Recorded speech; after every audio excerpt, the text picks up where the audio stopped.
What's going on, y'all? So listen. What's going on, everybody? So we are back again for another episode review of what is this? Black Ink Crew, Chicago. Girl, I don't know what episode this is. 9, 10, 8, 7, 6, 5, 4, 3, 2. It ain't one. But bitch, this episode was like a filler episode because mostly it dealt with it was Barbie Tingz, and we saw a couple of cameo appearances of Nicki Minaj. Nicki motherfucking Minaj. Bitch, let me talk to you for a second. The fuck is going on?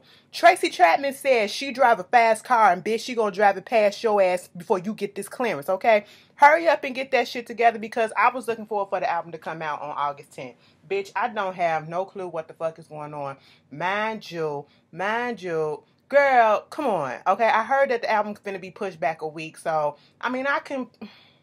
The 17th, okay, that's just a week. I mean, it'll give me time to recover from that weekend. I ain't really tripping, but girl, I'm glad that you went on the head, though, for real, for real.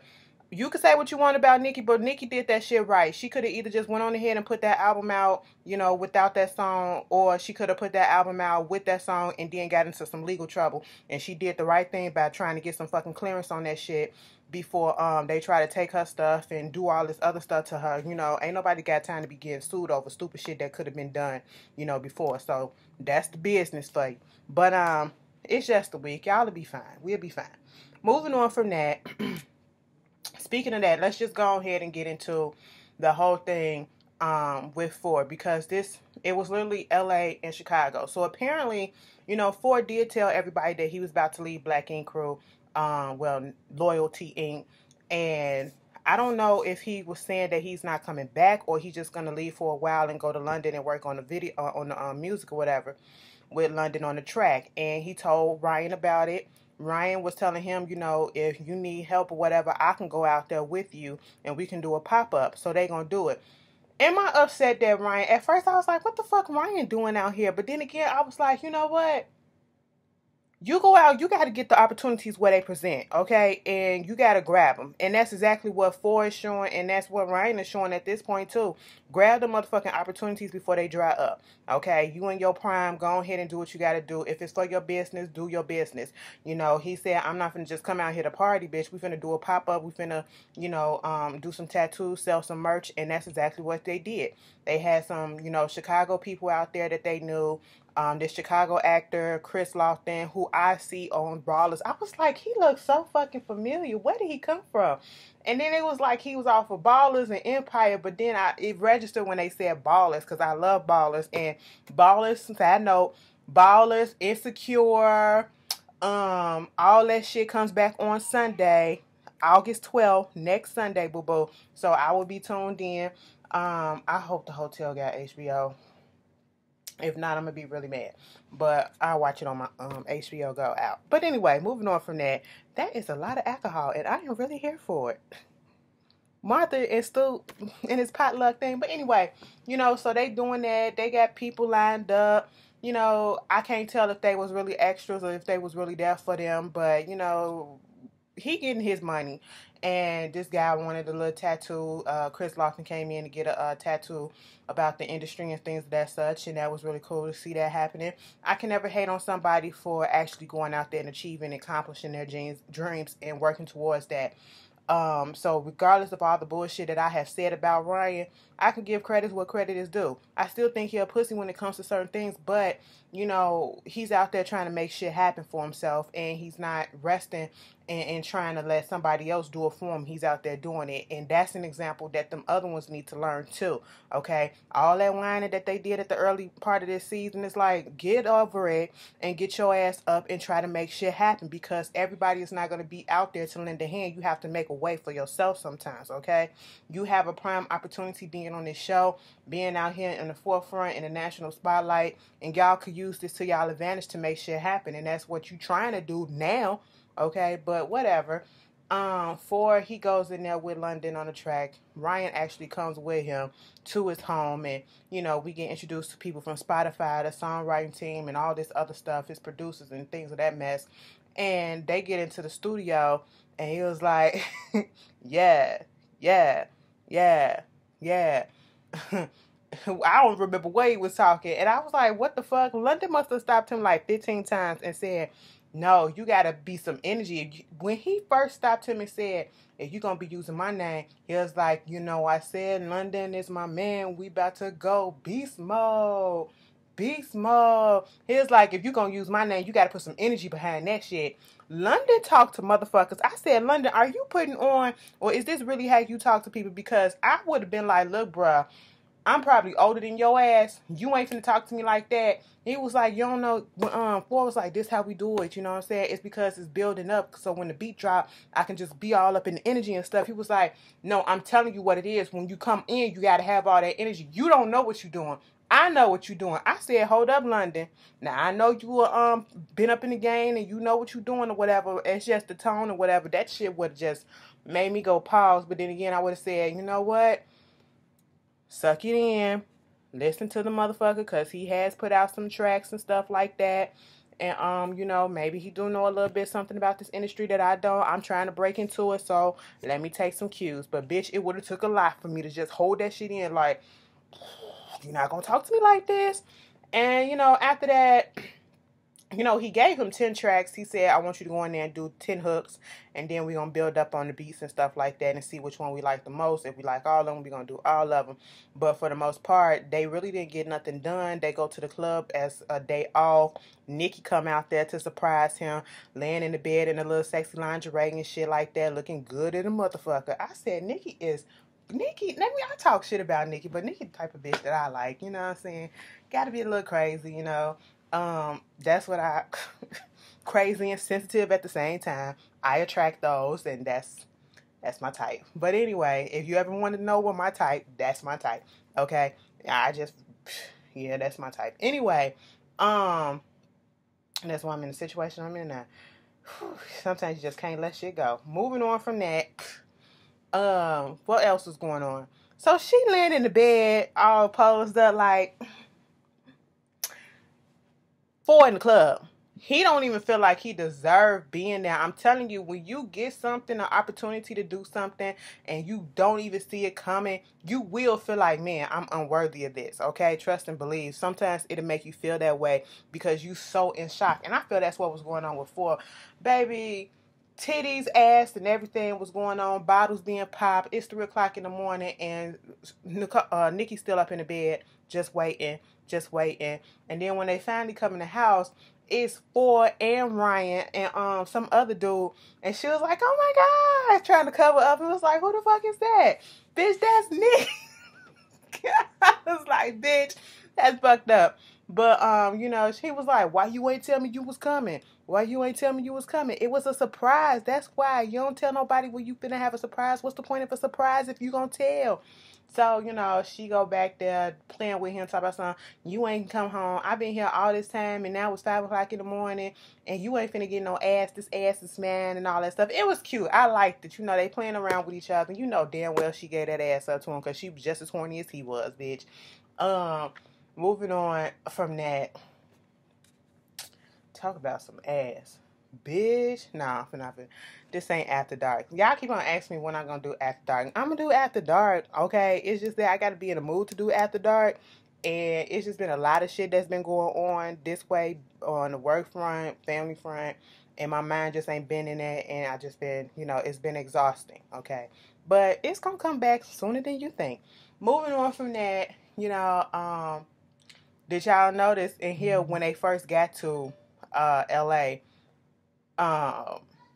Ford gonna ask Ryan, so you gonna talk to Kat? Did you hit up Kat? You gonna go to Kat shop? And it was like, yeah, Kat out there, but what the fuck I look like hitting up the bitch that caused me to get into the trouble that I got into with my girl? And hell no. He was trying to be funny with it. Then gonna say, so no more Kat talk. Bitch, you the one that brought him up, okay? You brought her ass up. And then when he went out there to do Nikki stuff, Nikki was like, she followed them all on Instagram. And, she even asked about what's going on with Kat. And he told them the situation about how he's moving away from Now Mag and he got new people and things of that such. And And to be quite honest, I don't think nobody is in disagreement with Ryan for his reasoning as to not wanting to be involved with the people at the shop anymore. We just don't like the people that have an issue is like I always say, it's because of the way that he went about doing it. And so therefore, you know, your actions do have consequences and things get miscommunicated as we saw in this episode. But you know, Nikki was basically telling him, you know, you have to do what you gotta do, and if people don't want to be on a team and do right, you just gotta let them motherfuckers go and do what you gotta do. And that's what he's been doing, and that's what everybody does, okay? You don't need people around that's going to stunt your growth. And especially, we could say that he made a knee-jerk decision. But then, if you want to say that, you got to look at what's been going on ever since then. They've been proving his point why he don't want to fuck with them. Because just about every episode, there is an argument or there is a fight that's going on. And it don't look like no progression has happened. So, you know, Ryan, you do what you got to do. You coming up in the world, you tattooing artists and, you know, these big people, you making strides, okay? That's all you can say. You know, Nikki wanted to get Barbie Tingz or Barbie, because the name of the episode is called Barbie Tingz, I think, and that's the name of one of her songs that she brought out with Chung Lee. She wanted to get Barbie on her wrist right here, okay? Now, I got 2 tattoos on my wrist, and, you know, she was like, is it gonna hurt? Because I heard that it might hurt. He said it ain't gonna be all that, you know, it might tingle a little bit, but it ain't gonna be all that. But he lied, you know. I remember when this came out because it was on the blogs. I seen this first on the Shade Room. I think either Nikki posted it on her Instagram or Ryan posted it on his Instagram. And then they put it on the Shade Room because that's where I saw it, where they was filming him, you know, tattooing her, and she was acting like it was really hurting. I said, girl, calm the fuck down. And then I had to go back in my mind's eye and be like, you know, I'm a different type of bitch. I'm not going to sit there and be like, oh my God, this shit hurt. No. But when I did get these right here, it did hurt. It hurt. It stung. It literally felt like it was trying to get cut into my flesh. Okay? That is very, on your wrist, it's very fucking sensitive. And she got, you know, Barbie, I keep on saying Barbie thing. That she got Barbie tattooing on that whole thing. So, you know, yeah, it didn't hurt that bad, but it hurt. Okay, it made me want to tear up a little bit, but a bitch wasn't finna do that. Okay, surprisingly, I have I have stars back here. You know, that did not hurt at all. It literally just felt like somebody put, you know, it felt like somebody put your phone right there on your right here on this bone right there, and then turned the vibration on. That's all that it felt like. It didn't feel like no pinching or nothing like that. So, whatever. You know, the body is weird. Body is weird like that. Moving on from that, we get back into Chicago. Cobra is there. Reese is there. Reese talking about she got a client that she needs to tattoo, so she needs a booth. So before Cobra gets back to the shop this day, they went on ahead and just gave Thor's tattoo booth to Reese. Now when Cobra comes in, she finds this out and she's annoyed as fuck. She gets into Reese's face, and I feel like, Cobra, you have misdirected anger. I understand that your anger is coming from realizing that it's coming from being left out of a lot of things, and you know, so you're taking it out on a new girl because Reese didn't do nothing. She asked about the stuff. She didn't ask about the booth.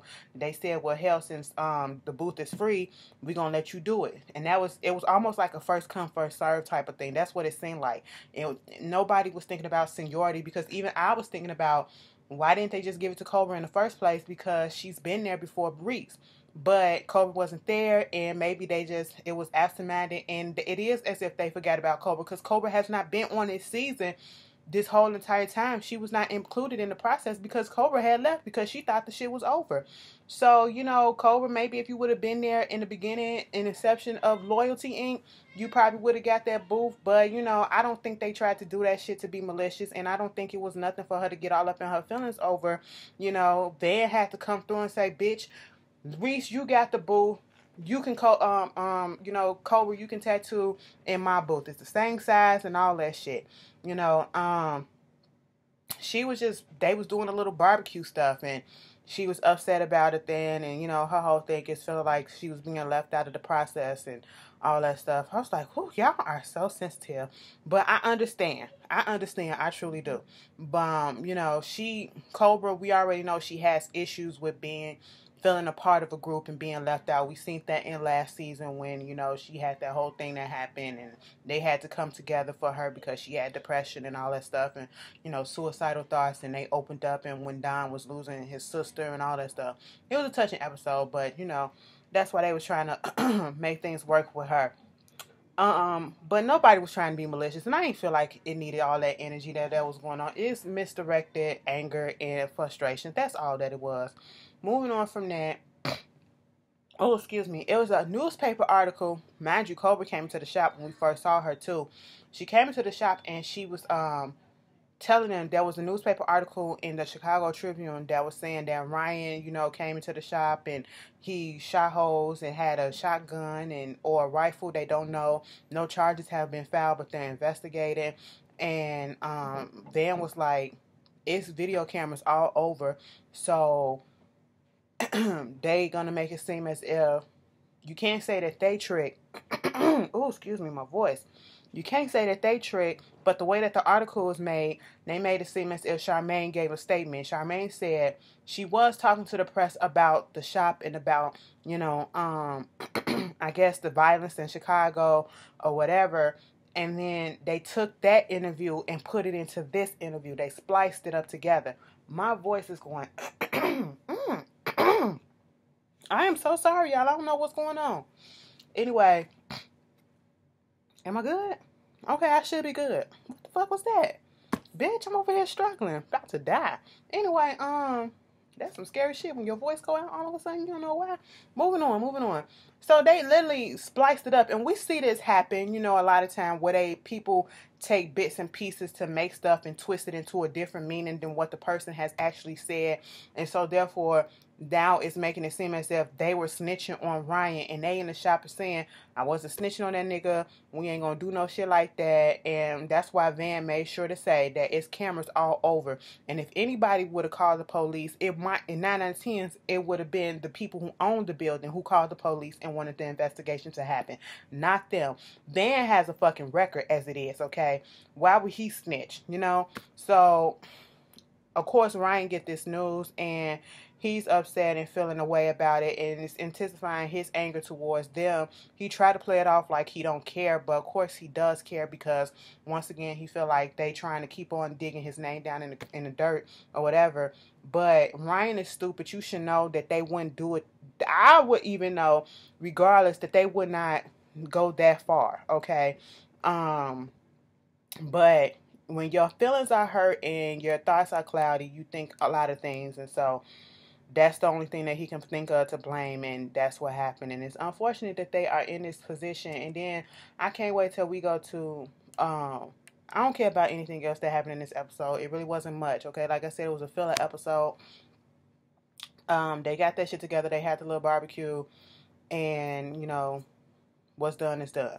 Moving on from that, next week is when they go to Jamaica. So apparently, Ford was going out to Jamaica, and he invited Ryan and them, Rachel and all that crew over there to Jamaica with Junior and that shit. And then I guess the other people, the other gang, the Chicago gang, they was like, bitch, we gonna surprise Ford with all his stuff and surprise him with everything that he's been doing, you know, and that's what's happening. And that fight that happened between, I need to see how that shit started, because they made it seem like Junior just started talking about Black Ink Crew. Well, I should say Loyalty Inc. and start trashing it. And then that's when Lily and them got into the feelings and started trying to come at him, trying to make it seem like they started. I want to know who the fuck started it. That's all I want to know.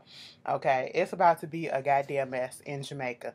Y'all we forever going into somebody else's country and just fucking the shit up. We can't never just have a good vacation and be cool. But anyway, that's Black Ink Crew. If I missed anything, put it down in the comments, and I'll see y'all later. Peace.